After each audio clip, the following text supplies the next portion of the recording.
ഏയ് ഇല്ല ഞാനിങ്ങനെ കാണുന്ന മതിട്ടോ. അല്ല അവൻ അനങ്ങുന്നില്ലല്ലോ. അത് ഉറങ്ങിയാൽ ഇങ്ങനെ ഉറങ്ങി അല്ല വയറ് നോക്കാം. വേറെ എങ്ങനെയാ കണ്ടായിരുന്നു അപ്പോൾ ആ ചെവി എനിക്ക് ഭാഗ്യം ഇഷ്ടം.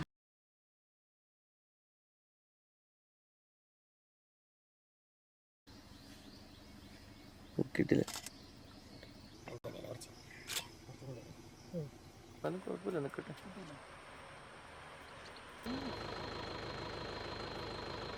എടുക്കാൻ പറ്റും. മൂന്നുണ്ട് ഇവിടെ. ഇപ്പൊ കിട്ടി കിട്ടി മോനെ. എടുക്കാം.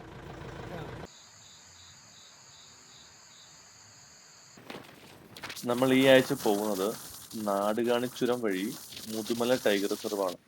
അത് കഴിഞ്ഞിട്ട് അവിടെ നിന്ന് ബന്ദിപ്പൂർ ടൈഗർ റിസർവിലൂടെ നമ്മൾ പോയിട്ട് മുത്തങ്ങ ഇറങ്ങി വന്ന് തോൽപ്പെട്ടി കൂടി ഒരു യാത്രയാണ്. അതായത് കേരളം, തമിഴ്നാട്, കർണാടക ഈ 3 സംസ്ഥാനങ്ങളിലൂടെയുള്ള ഒരു യാത്രയാണ് നമ്മുടെ ഈ പ്രാവശ്യത്തെ യാത്ര. മുൻപൊക്കെ നമ്മൾ താമരശ്ശേരി ചുരം വഴിയാണ് കയറി പോകാറുണ്ടായിരുന്നത്. പക്ഷേ എന്നാൽ ഈയിടെയായിട്ട് താമരശ്ശേരി ചുരത്തിൽ ഭയങ്കരമായിട്ടുള്ള ഗതാഗത കുരുക്ക് ഉണ്ടാവുന്നതുകൊണ്ട് തന്നെ നാടുകാണിച്ചുരമാണ് ഇപ്പൊ നമ്മുടെ സ്ഥിരം യാത്ര. അതാകുമ്പോൾ നമുക്ക് കൂടുതൽ ദൂരം കാട് കണ്ടിരിക്കാൻ പറ്റും. അത് തന്നെയാണ് നമ്മുടെ ഓരോ യാത്രയുടെയും ലക്ഷ്യം, കാട് കാണുക. 2 ദിവസത്തെ യാത്രയാണ് നമ്മുടെ. അതിൽ ആദ്യത്തെ ദിവസം നമ്മൾ സ്റ്റേ ചെയ്യുന്നത് മുതുമല ടൈഗർ റിസർവിനുള്ളിലാണ്. നമ്മളിപ്പോൾ ഏതാണ്ട് കേരളത്തിൻ്റെ അതിർത്തി എത്തിയിരിക്കുകയാണ്. കേരളത്തിൻ്റെ അതിർത്തി കഴിഞ്ഞ് നമ്മൾ എത്തുന്നത് തമിഴ്നാട്ടിലാണ്.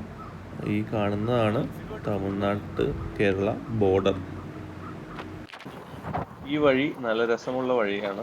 കാര്യം കുറച്ച് കുഴികളും കാര്യങ്ങളൊക്കെ ഉണ്ട്. എന്നിരുന്നാൽ പോലും വഴി കാണാൻ വേണ്ടി നല്ല രസമാണ്. മാത്രമല്ല ഇവിടെ ചില സമയങ്ങളിൽ ആന റോട്ടിൽ ഇറങ്ങാറുണ്ട്. നമുക്ക് ആ കാഴ്ച എന്തെങ്കിലും കിട്ടും എന്നുള്ള പ്രതീക്ഷയിലാണ് നമ്മൾ മുന്നോട്ട് പോകുന്നത്. ഇതാണ് മുതുമല ടൈഗർ റിസർവിന്റെ എൻട്രൻസ്. ഇതിന്റെ പുറത്തേക്ക് ഇങ്ങനെ ഒരു ആന ഇവിടെ ഇങ്ങനെ ക്രോസ് ചെയ്യും. അതേപോലെ തന്നെ സെയിം ഒരു പാലം അപ്പുറത്തുണ്ട്, ഇവിടെ കല്ലട്ടി ചുരം. ഇങ്ങോട്ട് വന്നാലും കുഴപ്പമില്ല. വന്നില്ല, ഞാൻ പറഞ്ഞു താഴത്തോടെ പോകുന്നില്ലേ, കറക്റ്റ് അല്ലേ, നമുക്ക് മിസ്സായില്ലേ.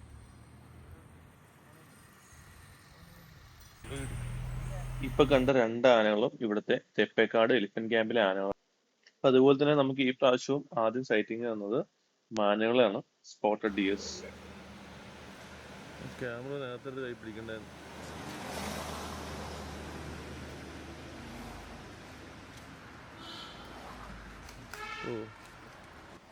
പല നിറത്തിലും പല വലിപ്പത്തിലുള്ള മാനുകൾ ഒരുമിച്ച് ഇങ്ങനെ നിൽക്കുന്ന കാഴ്ച അതിമനോഹരം തന്നെയായിരിക്കും. എന്തോ ഇത് കുറവാണ്, ലൈറ്റ് കുറവായിട്ടാണ് അടിക്കുന്നത്. ഫ്ലാഷ് ഓഫ് ചെയ്യട്ടാ. ഇതാണ് ഈ ഒച്ച, ലൈറ്റ് ഒക്കെ ഉണ്ടല്ലോ ഇപ്പൊ.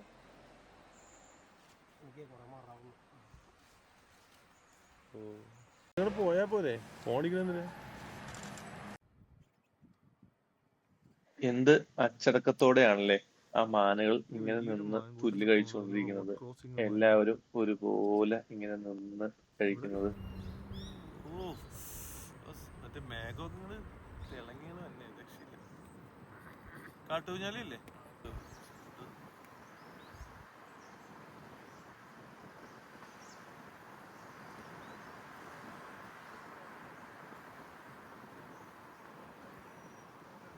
നേരത്തെ പറഞ്ഞതുപോലെ തന്നെ തെപ്പക്കാടുള്ള മുതുമല ടൈഗർ റിസർവിന്റെ ഒരു ഡോർമെട്രിയിലാണ് നമ്മൾ ഇന്ന് സ്റ്റേ അറേഞ്ച് ചെയ്തിരിക്കുന്നത്.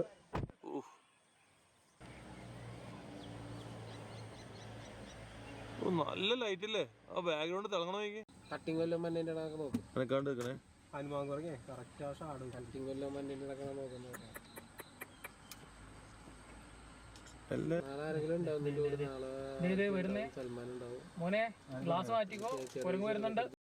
അങ്ങനെ നമുക്ക് ആദ്യത്തെ ആനേനെ കിട്ടിയിരിക്കുകയാണ്. കൊമ്പനാനയാണത്. നമുക്ക് അവന്റെ കൊമ്പുകൾ കണ്ടാൽ തന്നെ അറിയാം അത്യാവശ്യം വലിപ്പമുള്ള ഒരു ആന തന്നെയാണത്. ഇത് ശിക്കറ എന്ന് പറഞ്ഞ പക്ഷിയാണ്. അതിന്റെ ചെറുതാണത്. ഒരു സന്യാസക്കുരങ്ങ് അവിടെ റോഡിൽ ഇരിക്കുന്നുണ്ടായിരുന്നു. ഗ്രേ ലംഗൂർ എന്നാണ് ഇതിനെ വിളിക്കുന്നത്.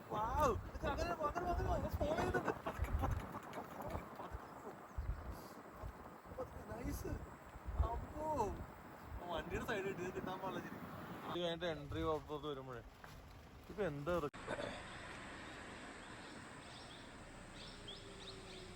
ഇനി ക്രോസിംഗ് കൂടി വന്നാലോ ചേട്ടാ ഞാൻ പറഞ്ഞു. ക്യാമറ റണ്ണിങ് ആണ്, അവര് ക്യാബിൻ എല്ലാ വണ്ടി കംപ്ലൈന്റ് അടിച്ചാ. ഒരു വണ്ടി കംപ്ലൈന്റ് ആയി കിടക്കുന്നുണ്ടായിരുന്നു. അത് തൊട്ടടുത്ത് തന്നെ വേറൊരു വണ്ടി നിർത്തിയിട്ടിട്ടുണ്ടായിരുന്നു. ആ വണ്ടി കഴിഞ്ഞ് കടന്ന് ഞങ്ങളിങ്ങനെ പുറത്തേക്ക് വന്നപ്പോഴേക്കും വഴിയിൽ അപ്പുറത്തും ഇപ്പുറത്തും നിറച്ച് ആനകൾ. എത്ര ആനകളുണ്ടെന്ന് നോക്കി.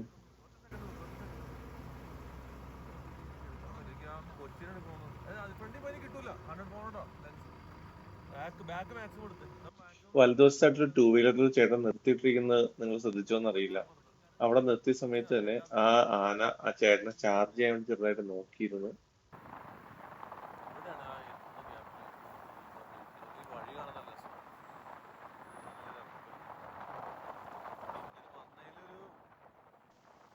അതുപോലെ തന്നെ വളരെ നാച്ചുറൽ ആയിട്ടുള്ള കാഴ്ചകളും അതേപോലെ തന്നെ നാച്ചുറൽ ആയിട്ടുള്ള സൗണ്ട്സും ആണ് നിങ്ങൾ കേൾക്കുന്നത്.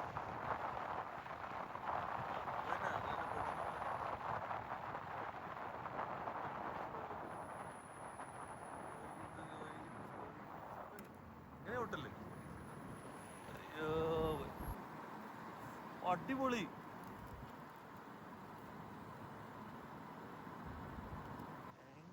വൈകുന്നേരം ആയതുകൊണ്ട് തന്നെ സൂര്യൻ അസ്തമിക്കാൻ പോകുന്ന കാഴ്ചകളാണ് നിങ്ങൾ കാണുന്നത്.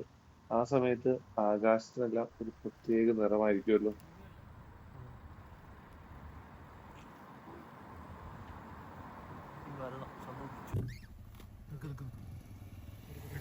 എന്തെന്നാണെങ്കിൽ അപ്പൊ തന്നെ ചവിട്ടിക്കോട്ടെ.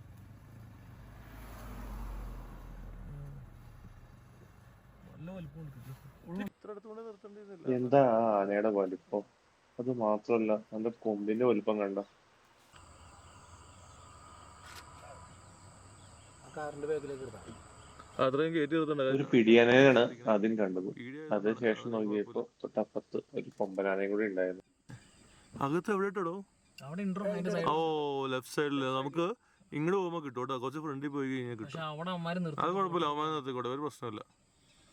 ഇവിടെ ബ്ലോക്ക് ആവണ്ടിരുന്നാ മതി. ഇവിടെ തൊട്ടപ്പുറത്ത് ഫോറസ്റ്റ്.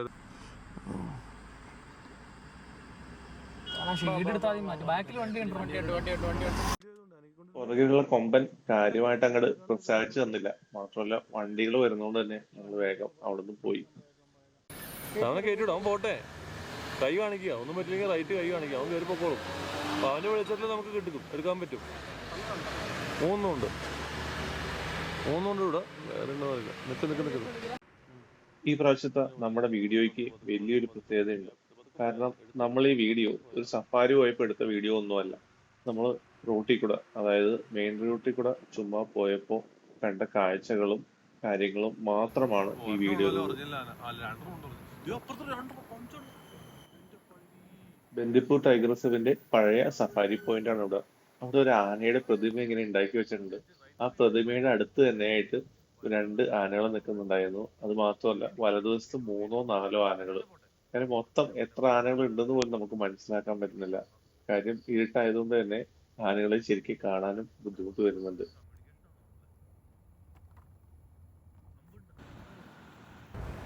നൈറ്റ് വിഷ്വൽസിൽ ഇത്തിരി ക്ലാരിറ്റി കുറവുണ്ടാവും.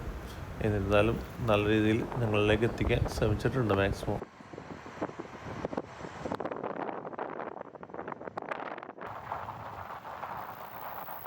നമ്മൾ നമ്മുടെ റൂമിലേക്ക്, അതായത് ഡോർമെട്രിയിലേക്ക് പോയിക്കൊണ്ടിരിക്കുകയാണ്. നമ്മൾ ഇന്ന് രാത്രി പോയിട്ട് ഡോർമെട്രി കിടന്നുറങ്ങിയിട്ട് നാളെ രാവിലെ വെളുപ്പിന് നേരത്തെ ഇറങ്ങി വരണം എന്നാണ് നമ്മൾ വിചാരിക്കുന്നത്. നമ്മൾ കണ്ടൊരു മനോഹരമായ കാഴ്ചയാണത്. രാവിലെ തന്നെ മാനുകളാണ് നിൽക്കുന്നത്. നമ്മുടെ സ്റ്റേയുടെ തൊട്ടടുത്ത് തന്നെയായിട്ടാണ് മാനുകൾ. അതിനിടയ്ക്ക് നല്ല രീതിയിൽ കോടമഞ്ഞ് അടിച്ച് കയറിയിട്ടുണ്ട് കേട്ടോ.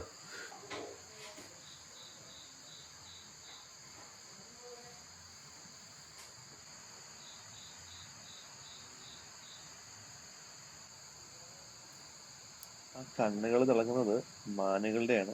അവരുടെ കണ്ണിങ്ങനെ തിളങ്ങുമ്പോൾ കാണാൻ ഒരു പ്രത്യേക ഭംഗിയല്ല.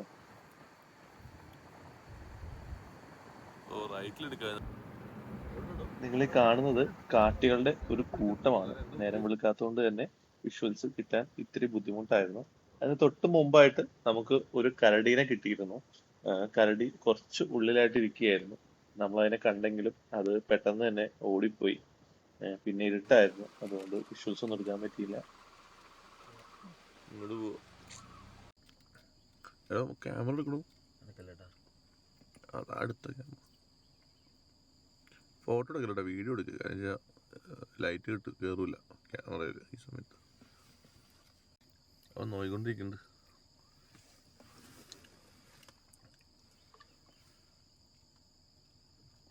വെയിറ്റ് അടിപൊളി ചൂണ്ട സാധനം ഉണ്ടല്ലേ. കൂടുണ്ടാക്കണേ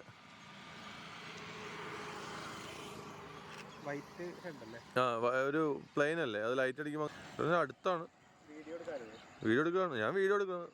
ഇതൊന്നും ഫോട്ടോ എടുത്തിട്ട് കാര്യമില്ല, ലൈവ് മൊമെന്റ്സ് അല്ലേ.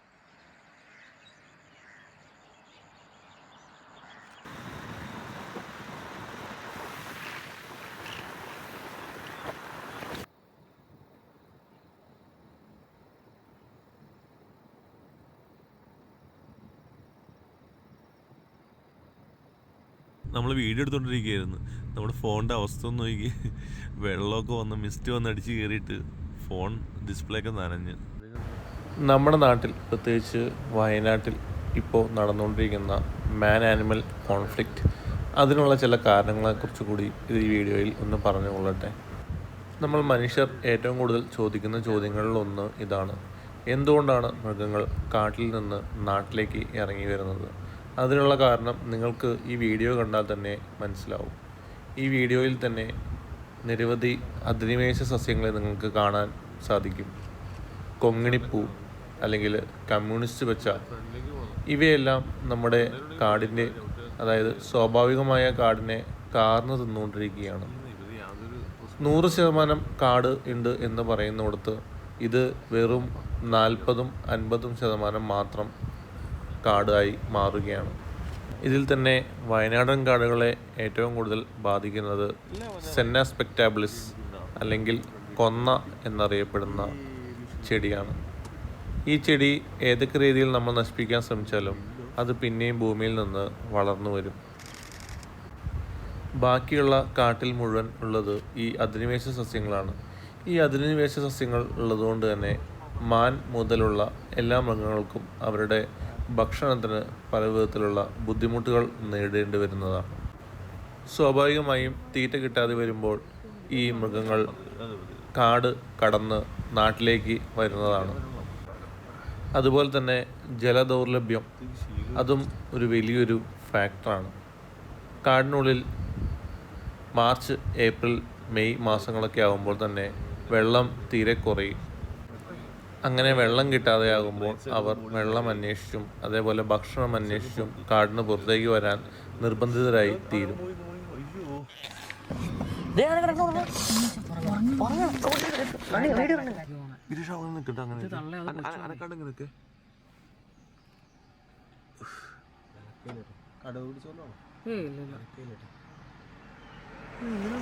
കാണുന്ന ആദ്യമായിട്ടാ. അല്ല, അവൻ അനങ്ങുന്നില്ലല്ലോ. അത് ഉറങ്ങിയാൽ ഇങ്ങനെ ഉറങ്ങി. അല്ല, വയറ് നോക്ക്, വയറ് ഇങ്ങനെ കണ്ടായിരുന്നു ഇപ്പോൾ.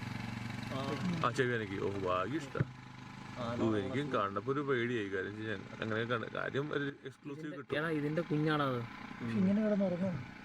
ഈ ഷാ പൊസിഷൻ നിൽക്കട്ടെ ഏട്ടാ, തലയും കയ്യും പിടിച്ചേക്കണോ, ചെറിയ ആംഗിളാണ്, അതുകൊണ്ടാ സ്ട്രൈറ്റ് കിട്ടി. എനിക്ക് ലെഫ്റ്റ് സൈഡ് ആണെങ്കിൽ ക്ലിയർ ആയിട്ട് എടുക്കാൻ, പക്ഷേ ഇത് സാധനം ലെഫ്റ്റ്. നിരവധി ആനകളെ കണ്ടിട്ടുണ്ടെങ്കിലും ഒരു ആന ഇങ്ങനെ കിടന്ന് ഉറങ്ങുന്നത് കാണുന്നത് ആദ്യമായിട്ടാണ് ജീവിതത്തിൽ. അതുകൊണ്ട് തന്നെ അതിൻ്റെതായ ഒരു കൗതുകവും ഒരു പരിഭ്രാന്തിയും ആദ്യം തോന്നി.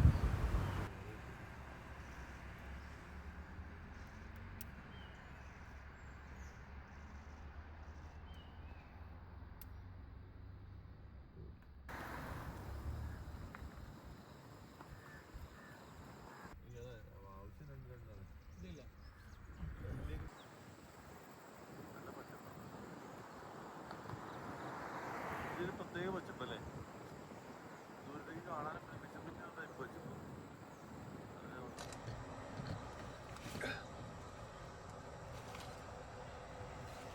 തേക്കിനോടൊന്ന് ദേഷ്യമുണ്ടെന്നുണ്ട്. മറ്റേ തേക്കിലെ തലയുടെ ഇതുവരെയൊക്കെ ആയിരിക്കും.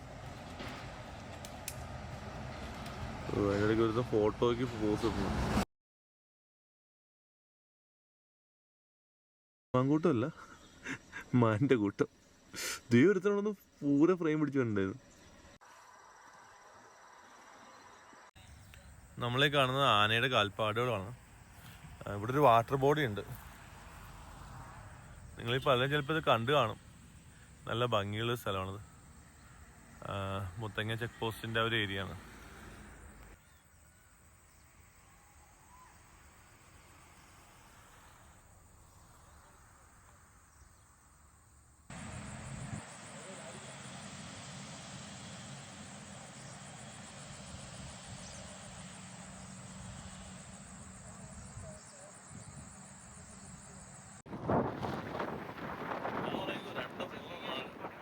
അല്ല, നമുക്ക് 5 മണിക്ക് ഇറങ്ങിയാൽ മതിയോ?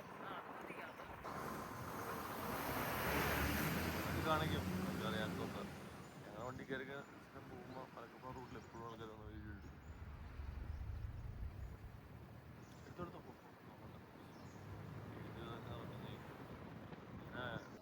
നേരത്തെ നമ്മൾ പറഞ്ഞതുപോലെ തന്നെ മൃഗങ്ങൾ കാട്ടിൽ നിന്ന് നാട്ടിലേക്ക് ഇറങ്ങി വരാനുള്ള പ്രധാന കാരണം ഭക്ഷണത്തിൻ്റെയും വെള്ളത്തിൻ്റെയും ലഭ്യതക്കുറവ് തന്നെയാണ്. ഇതുകൂടാതെ വേറെയും കാരണങ്ങളുണ്ട്.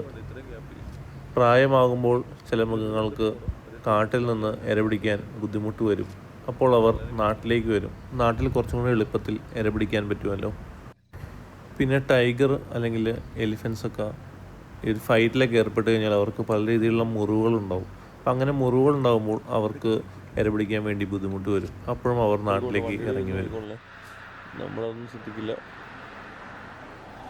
കുഞ്ഞാനം കണ്ട് മിക്കവാറും പുറത്ത് വരും. വെയിറ്റ് അവിടെ തന്നെ നിൽക്കുക. അല്ലെങ്കിൽ ഫ്രണ്ട് പൊക്കോളാം. ബാഗിനെ കിട്ടുമല്ലോ. ഈ ഉള്ള പോവുള്ളൂ. അങ്ങനെ കിട്ടെ എടുത്തിട്ട് പോവാം. കിട്ടില്ല.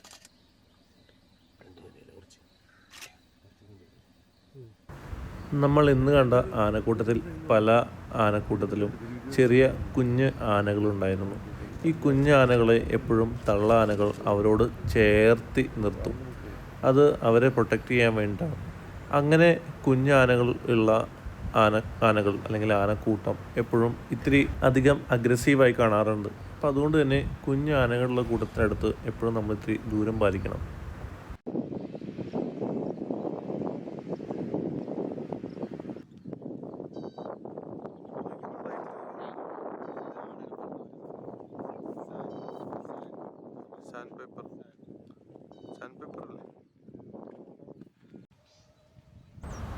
ഇതൊരു സൺബേർഡ് ആണ്.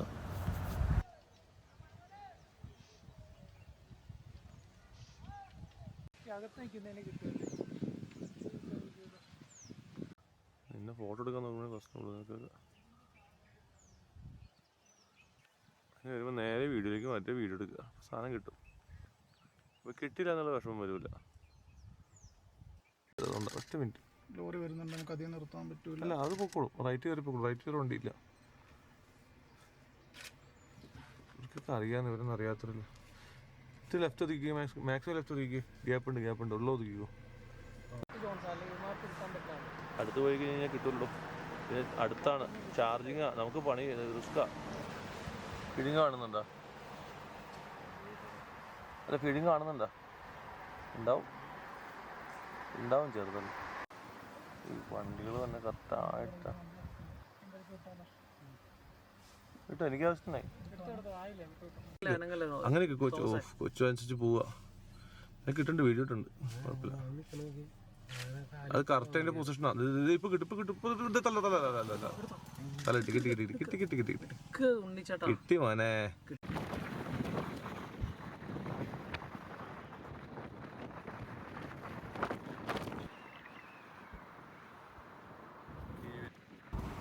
നമ്മളിപ്പോൾ പോയിക്കൊണ്ടിരിക്കുന്നത് പുൽപ്പള്ളിയിൽ കൂടിയാണ്. പുൽപ്പള്ളിയിൽ നിന്ന് നമ്മൾ തിരുനെല്ലിക്കാണ് യാത്ര പോകുന്നത്. തിരുനെല്ലിയിൽ നമ്മൾ എത്തുന്ന സമയത്താണ് ഒരു കൊമ്പൻ ഇങ്ങനെ റോഡ് ക്രോസ് ചെയ്ത് പോകുന്ന ഒരു വിഷ്വൽസ് നമുക്ക് കിട്ടിയത്.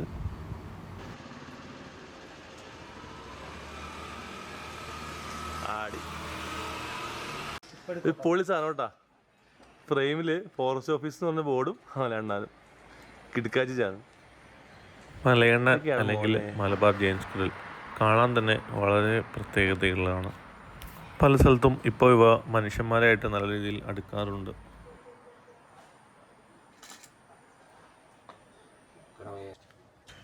തല കീഴിൽ നിന്ന് ഭക്ഷണം കഴിക്കുക എന്നുള്ളത് ഇവരുടെ ഒരു പ്രത്യേകതയാണ്.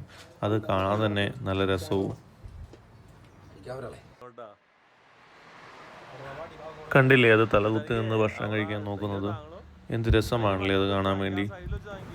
ഈ മലയണ്ണാന എത്ര കണ്ടാലും മതിയാവില്ല. കാര്യം ഒരു പ്രത്യേക ഭംഗി തന്നെയാണ് ഈ മലയണ്ണാനെ കാണാൻ വേണ്ടി. ശരീരത്തിൽ ഏതാണ്ട് 4-5 നിറങ്ങൾ ഒരുമിച്ച് വരുന്ന ഒരു പ്രത്യേക ഭംഗി.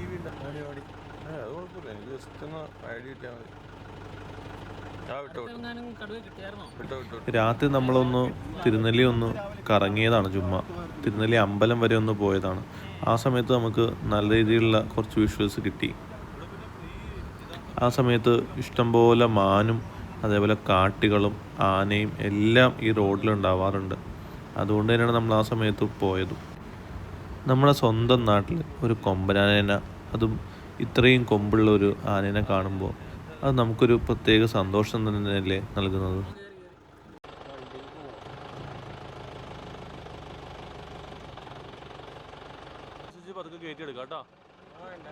എല്ലാം എടുത്താ രൂപേഷ് റേറ്റ് എടുത്താൽ മതി ചേട്ടാ. പതുക്കെ എടുക്കും. അപ്പോൾ ലൈറ്റിൽ ബാക്കിയുള്ള കിട്ടും. അവിടെ വഴിയിൽ നിറയെ കാട്ടുപോത്തുകളായിരുന്നു, അല്ലെങ്കിൽ കാട്ടികളായിരുന്നു. പോട്ടെ എല്ലാം കിട്ടുന്നുണ്ട്.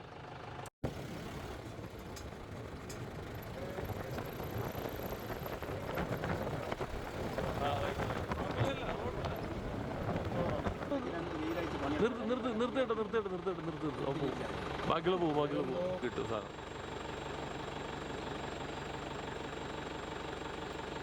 നീ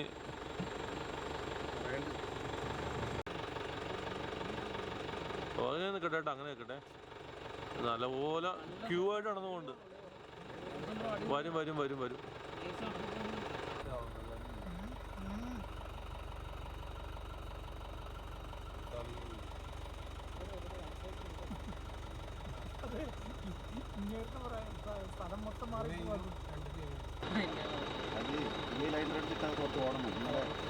സെറ്റാവണം നല്ല. ആ റൈറ്റിലിരിക്കട്ടെ, കാഴ്ചകൾ കൂടുതൽ റൈറ്റിലാണ്. തോമസേ, കാഴ്ചകൾ കൂടുതൽ റൈറ്റിലാണ് വന്നത് കേട്ടോ. തൽക്കാലത്തേക്ക് റൈറ്റിലിരിക്കുവാണെങ്കിൽ ലെഫ്റ്റിലേക്ക് മാറാമല്ലോ, ഒരാളുള്ളൂ. കണ്ടമാനം പൊട്ടും.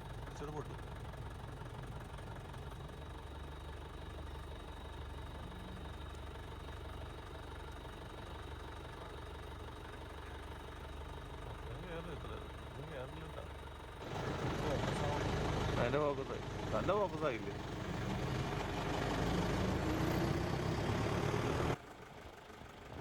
ഈ ഭാഗത്തൊക്കെ ആയിട്ട് രാത്രി ചില സമയങ്ങളിൽ കടുവയെ കാണാറുണ്ട്. അതുകൊണ്ട് തന്നെ നമ്മൾ ശ്രദ്ധിച്ചാണ് നോക്കിപ്പോയത്. അങ്ങനെ നമ്മൾ പോയപ്പോഴാണ് ഒരു യമണ്ടൻ കാട്ടുപോത്ത് താഴത്തേക്ക് ഇങ്ങനെ ഇറങ്ങി പോകാൻ വേണ്ടി നിൽക്കുന്ന കാഴ്ച കണ്ടത്.